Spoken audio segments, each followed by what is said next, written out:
1, 2, 3. Welcome to Scéalta. My name is Joe Austin. Can I remind you, if you've just joined us, that Scéalta is a joint production of False Affairs to Hear and Feel and Fubble.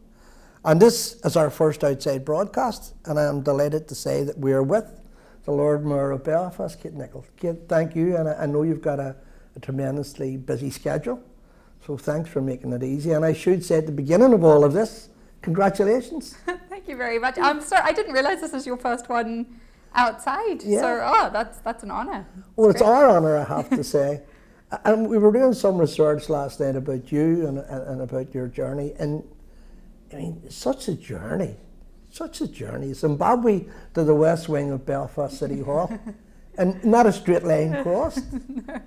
No, I think that's, but I think that's the story of everyone really in the city. The city has an extraordinary backstory, and I think everyone really has interesting personal lives. Mine is maybe just geographically spans a bit wider than most. I read a quotation and you talked about playing in the red dust of Africa. And that kind of I think you came to Belfast when you were 12. That kind of upbringing. And do you have vivid memories of that? Oh, it's so strong. Anyone who's been to Africa tends to kind of get into your blood, and the sky just feels so much higher and the air is hot, and I just had this very kind of rural, magical childhood. I was extremely privileged to grow up in Zimbabwe, beautiful country, have the freedom to run about, and I was young enough to not fully appreciate the very serious inequalities that existed in that society. So when I look back at it, I can see it through rose-tinted glasses, but I'm also very conscious that I had a lifestyle afforded to me because of my skin colour and socioeconomic background that most people didn't. I don't know if you've consulted your mother or father about this, but you described them as two hippies. Two hippies that left London, went to South Africa, or went to Africa and yeah, well, my grandparents were anti-apartheid activists in South Africa, so they had a very political family, and my mum really hated growing up in South Africa. She hated the division and the inequality, and got to London as soon as she possibly could when she was in her late teens, and her visa was about to run out. So she just married this man she'd known for 3 months, who was this kind of wild Irish artist, and they moved to Mcaleese of all places, and they were there for a couple of years and had my brother and sister. But the kind of issues that my mum had grown up with, she could see kind of replicated around her, and she didn't want her children growing up in that kind of political instability and violence that she had. And Zimbabwe was a new independent country. Yeah. It really annoys me when kind of people who identify as Rhodesians try to claim me as their own. Like, no, I was born in Zimbabwe. And they moved there because they were excited about the hope of this new country. Of course. And yeah, it's ironic that then kind of 20 years later, it was for the same reasons they moved back here, because it was relatively politically stable and safe. Well, I have to say, Zimbabwe's loss has been our gain, so we can't complain about that. The hippie values, and I'm old enough to remember, and I have to say to have been a hippie, but don't tell anybody I've said You've got that, you can feel that in your soul. Was it a free childhood? I know idyllically in terms of the location, but the values, were you, your brother, your sister, were you free children? That's the word I'm trying to find. Yeah, oh, absolutely. And always encouraged to question things and to have as open a mind as possible. We were very lucky that people used to just come and stay with us, sometimes for months. You know, you'd turn up at the house and there'd be some kind of person my brother had met who was backpacking across Africa, and then they'd just live with us for a couple of months. And it was one of those houses where there were always people coming and going, a lot of artists, a lot of creative people. Yeah, it was wonderful. My parents are wonderful people. Their marriage didn't last, but they instilled a sense of creativity and imagination and everything. And I think that's probably why I've sort of been drawn to this line of work. I think creative people tend to have empathy in the way that maybe not everyone does, because you're able to imagine yourself as other people. So I'll always be very grateful for. It was chaotic at times, but yeah, full of imagination and love. And what more could you want? In any childhood, you come to Belfast, you go to Mcaleese, you stormed through Mcaleese. No, not really. I didn't find it that easy at the beginning. English, you excelled at apparently. I was good at English and drama and those kind of things, but I didn't fit in. I was an outsider.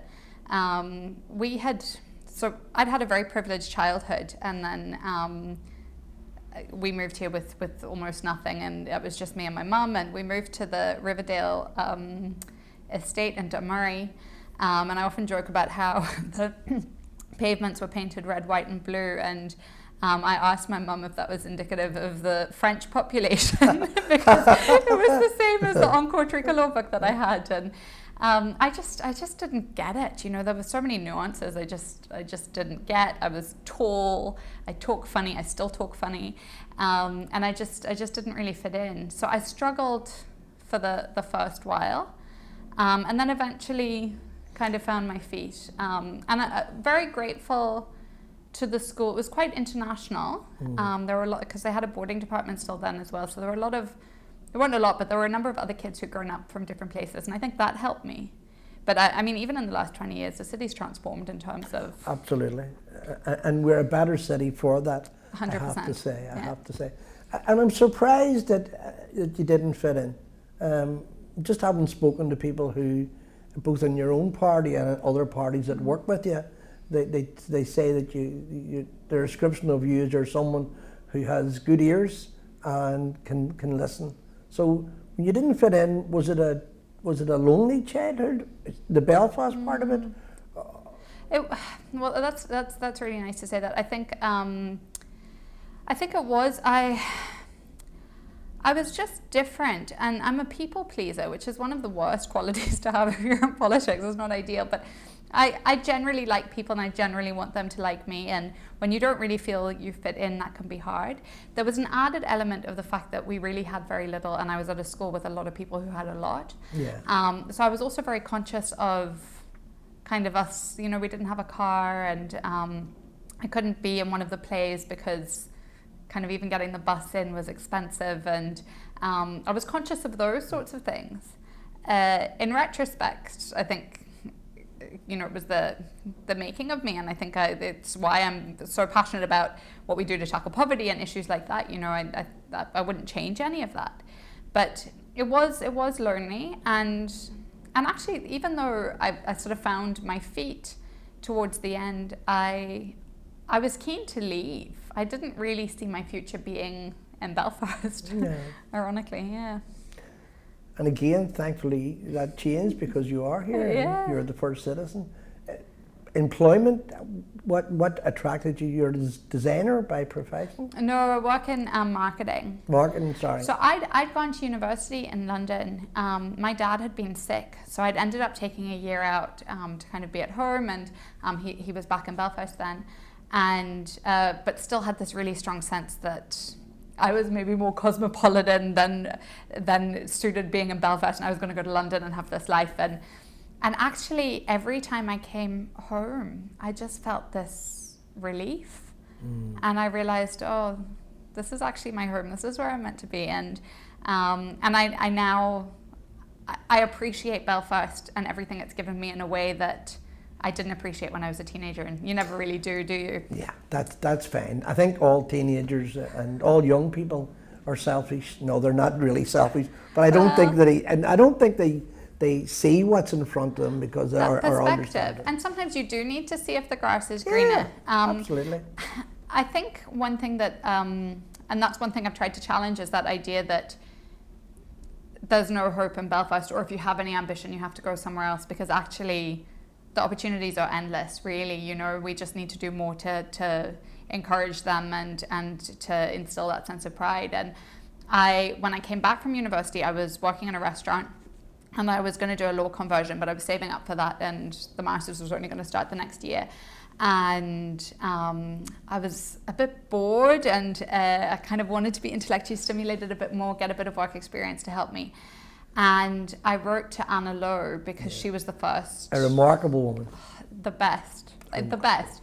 And she talked about reproductive rights, she talked about ethnic minorities, the environment, all these things that no other politicians were talking about. And I didn't really know the difference between political parties. I didn't have a huge political interest, but I had an interest in people, and I saw that Anna was talking about the things that I was interested in. So I asked if I could volunteer in her office, and I did a day or two a week, and then I started going in every day and working in the restaurant in the evenings. And when a job opened up, I applied for it, and I think she knew if she didn't give it to me, I'd still keep coming in, so it was better just to. And then I was in the assembly, and that was kind of my path into politics.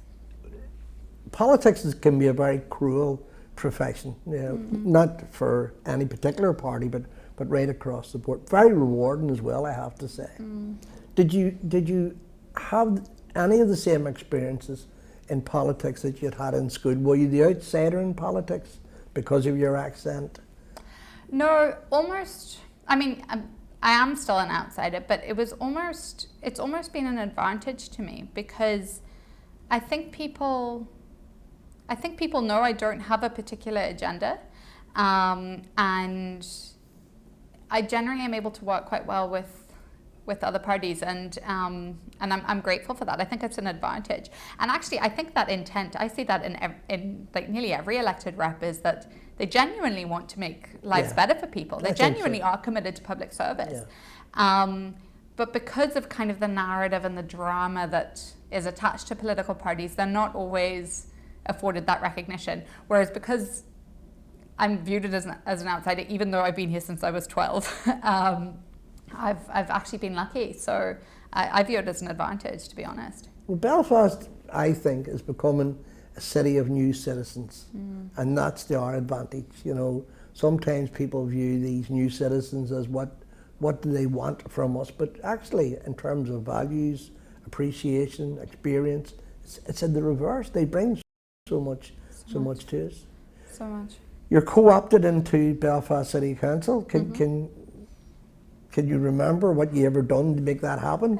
Yeah, so Anna then had retired, and I didn't really know what I was going to do then, because I was so proud to work for her.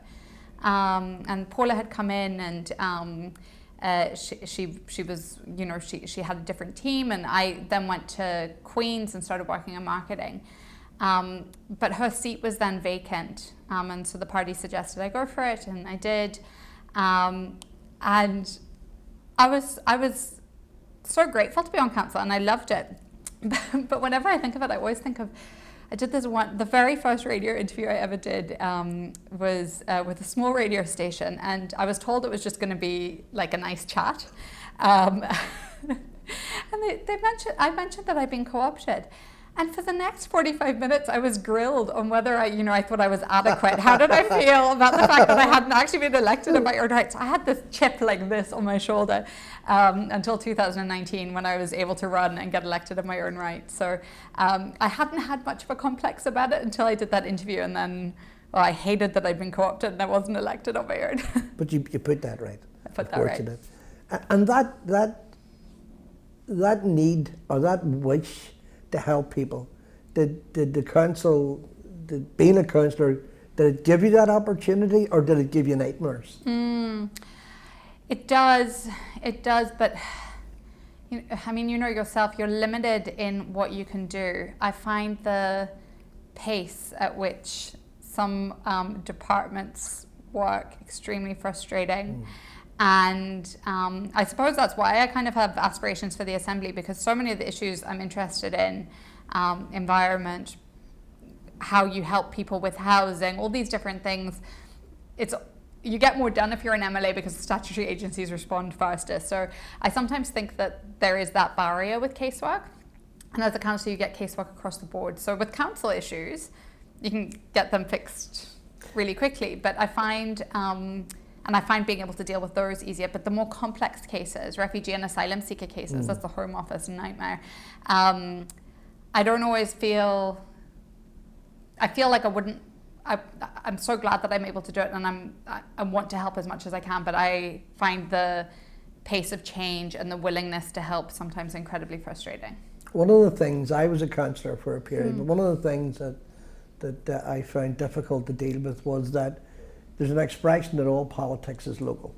So you would have people coming, just as you make the point, coming to look for help on issues which the council had absolutely no authority over and was unable to deal with anything. And I found some of that heartbreaking. Did you have those difficulties? Did you think that people, did you want to make everything right quickly? I find the issues around refugee and asylum seekers especially hard. I have a particular interest in it, and that actually is more from working in Anna's office, because I realised that we have a serious issue with diversity in our representation. I mean, the fact that there are no white MLA, no non-white MLAs is shocking. Belfast City Council is far too white. I am trying to raise the profile of issues and support people as best I can, but I do not have the lived experience of it, and I would love to see that changed. And I think parties need to do more to change the diversity of representation. But because I do talk about it, I've had a lot of people who come to me from across the city about these issues, and just what they've been through and what they go through. And services are hard enough to access for people who lived here their whole lives and who speak the language. But if you're new, if you've been through war, if you have dealt with trauma of such a momentous scale, and you're dealing with racism and all these other things, I find it completely heartbreaking. And there's often not a huge amount you can do, even if you're an MLA, because so much of it is related to the Home Office. The theme, I should explain that mayors have an opportunity to theme their year in office, and your theme is Our City. And I think that reflects that kind of, that embracing everybody, making everybody feel welcome, bringing change that's so much needed for everyone. But before I get to the serious stuff, I want to ask you, just in terms of, you're a councillor, you're trying to do everything, you're trying to change the world.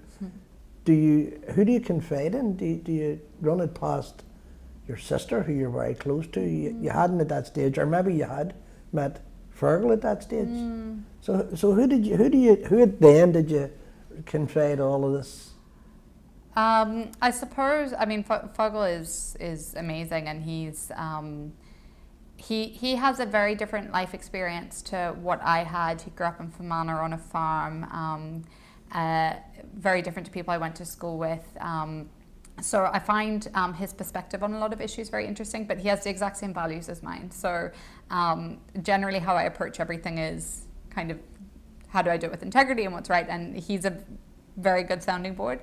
But then I've got very supportive friends within the party as well, women who have kids and are councillors as well. And so I'm lucky I've got a good network of people around me. And also, he's renowned for his sense of humour. He's a very dry wit, I'm told. Yeah, he is very funny. And do you appreciate it? Yeah. Or like my wife, have you heard that joke 20 times before? I have heard the joke sometimes before, and as with a lot of Irishmen, it's often too close to the bone. so I don't always appreciate them, but no, he is very funny. I mentioned Kira, isn't it Kira? My sister Kira, yeah. You have a good relationship with her? Yeah, I do. You enjoy the glass of wine? I will enjoy the glass of wine, not at the moment, unfortunately. No, but yeah. No, of course not. Do you find having a sister in these difficult times, not only because you're pregnant, but also because, you know, you're in the middle of a city trying to change things in a relatively short time with relatively little authority? Is she a good sounding board? Is she as serious as you? She's actually more serious than I am. Impossible. She is. Yes, she's amazing, and very unlike my brother is kind of a media personality in South Africa. He'd be quite outgoing. My sister's one of the only people I know in the world who's not on any form of social media, so people don't always know that we have That's a sister. The hippie values coming in. That's the hippie values in her. So yeah, she's very good. She's in London, unfortunately. Within Alliance, there are kind of about 5 girls, Naomi Spad, a couple of councillors, Nicholl and Sean on Belfast City Council, Lauren, who's a press officer but also councillor, and they're a lifeline to me. I'm on WhatsApp with them every single day, and it's from what kind of rash is this on Cian's leg to this issue is coming up in council, and politically what do you think about this? So I'm very lucky with my support network. It's extensive. And Cian, of course, the love of your life. Oh, it's the best.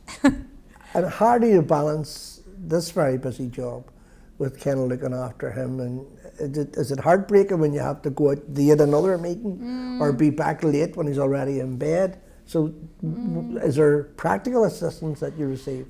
Fergal is learning all sorts of new skills he never had before this year. Good for Fergal.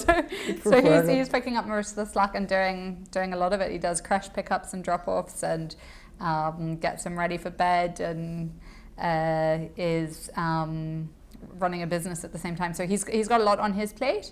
I do my best at being as present as possible when I'm with them both. And on Sundays I cook everything for the entire week, so that just needs to be microwaved. For Manor men, they're hard to get apparently, but they're very well worthwhile. A gold dust, but yes. When you're not doing all of this, I know you're a reader. I know that you enjoy books and you enjoy kind of reflecting on words of wisdom that you find in books. So when you're not doing this, how do you relax? What do you do? I really like podcasts. I listen to a lot of podcasts when I'm cooking or walking. Was running a bit more before I became Lord Mayor. Now it's more just walking. I find that very relaxing. I think just spending time, my mum, my dad and my stepdad all live about 15 minutes away, not together. So just spending time with family and just being with Cian. A lot of my hobbies, I quite like to draw, and a lot of those sort of hobbies have gone by the wayside. I don't read as much as I would like, but just spending time with people. Do you have a favourite book, favourite author? No, I studied anthropology, so I'm really interested in... Bit of light reading? Light reading. No, but even just books about kind of human behaviour and other cultures, I find that really interesting. I like short stories. Alice Munro writes really great short stories. I love her. I read kind of a wide range of things. Actually, my colleague Nicholl just gave me Mary Mcaleese's autobiography, so I'm reading that at the moment. Yeah. I read that your perfect dinner guests would be Madiba, Nelson Mandela, Oscar Wilde, and I can't recall the third. I can't remember who that was, but I remember that interview, and I was really thrown by that question. And Angela Davies was the third. Angela Davies, that's it. And I think I had, I couldn't think of, thought I need to get a woman in there. And then I said, Coco Chanel. And then I thought, pretty sure Coco Chanel was a fascist. She was, yeah. So then I said, scrap that. I take Coco Chanel. I find that a really hard question to answer, because generally the people who are most interesting to spend time with are not well-known people. So I don't know. Well, I don't know how I would answer that now. The common denominator of those three was that they're all ex-prisoners. I don't know why you realised that when you were saying it. And I say that because they're people who have tried to change society in the ways that were available to them. I never thought about that. And do you know, that's so interesting, Joe, because I came in with this vision that it was, my year was Our Belfast, and it was going to be marginalised groups of people, refugees and asylum seekers, children, young people whose voices aren't heard. And actually, my real interest that has developed this year has been people exiting the justice system. Yeah. My bike, I'm a cyclist now, and my bike came from Big Loop Bikes, which is they're a great social enterprise, people exiting the justice system, employment opportunities, and really I've just started to realise that actually if we're talking about making the city kinder, more inclusive and forward thinking, then that's a group of people not enough politicians are talking about. I was actually just with the probation board previously about what we can be doing. I had a really interesting meeting with Phil Scraton a few weeks ago, who set me a couple of challenges which I'm progressing.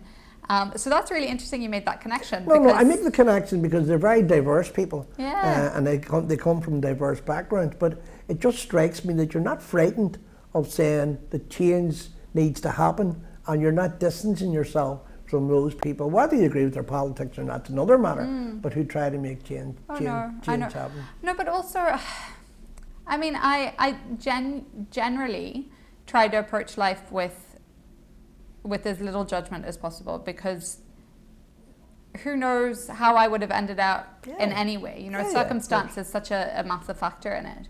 No, Nelson Mandela is, I mean, an absolute inspiration to me. Our city, which is the theme for your year. Belfast. Sorry, our Belfast, the theme for your year. What can we do? What do the people who watch this interview, how do they fit into this plan, which I absolutely support, and I think it's a great idea. But what do they do? I mean, are you asking them to be tidier, to avoid dog poo? What is it you want us to do? I want us to think of our city as a whole.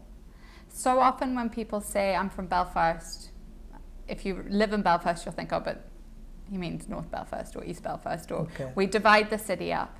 And actually how we make decisions is collectively, and how we progress as a city is by thinking of the city as a whole. So that's part of it. It's making sure that you and your neighbours and the people around you feel important, and that they matter, and that they're included, and we all take what action we can just to be better neighbours and to be kinder people. Sure.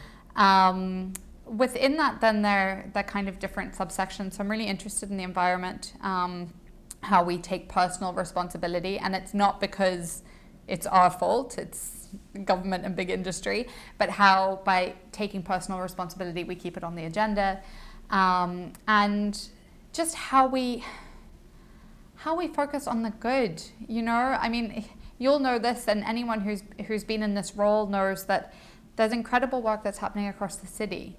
We don't talk about it enough. So much of the narrative around the city is set by a few kind of toxic media voices, and we have to celebrate the good, and we have to remind people of the good work that's happening, because psychologically people need to feel proud of where they live. They need to have hope for the future, and that feeds out as well. You know, it's how we feel about ourselves internally, but also change the narrative externally.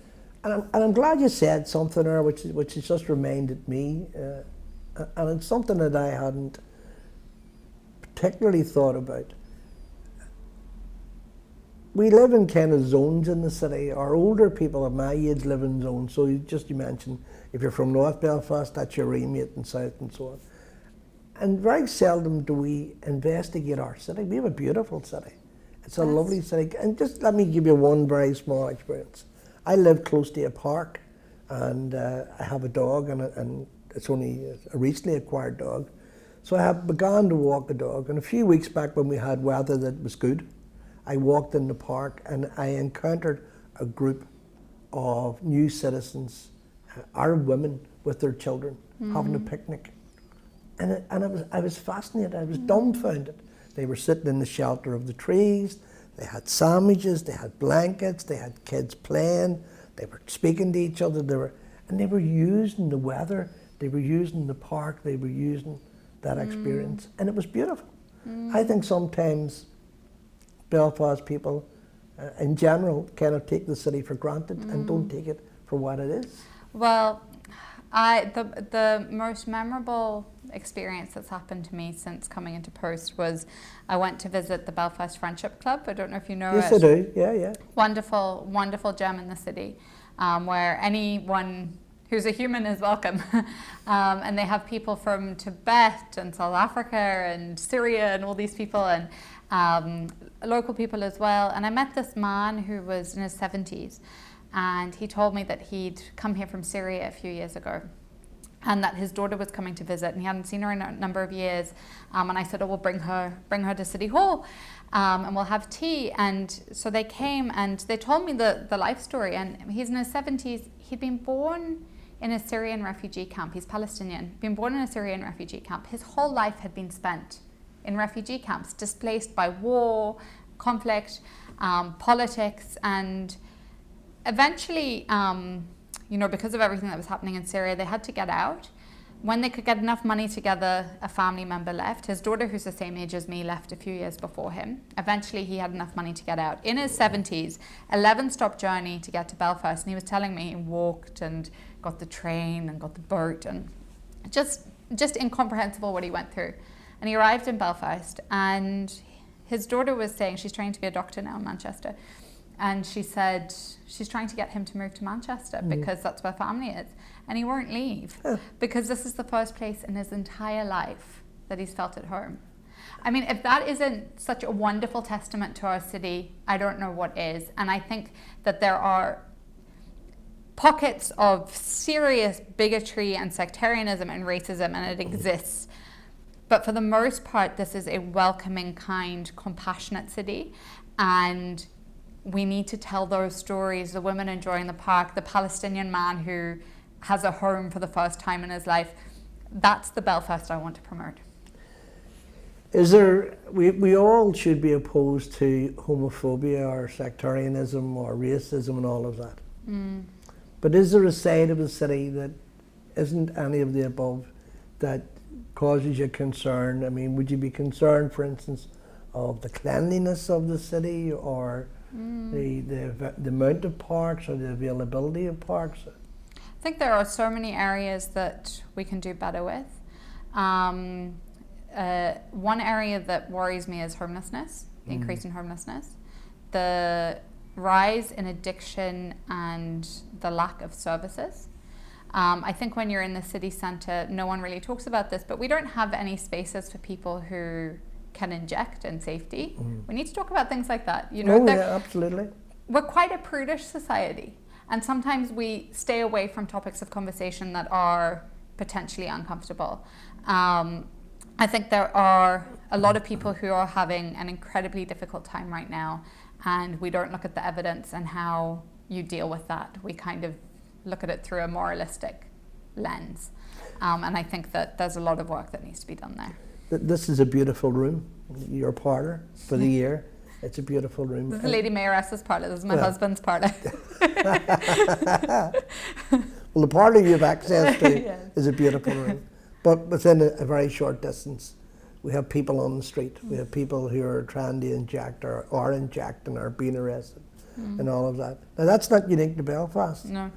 But I think the point that you made earlier on, that we're better, the city and the Belfast people are better. And we all need to have that.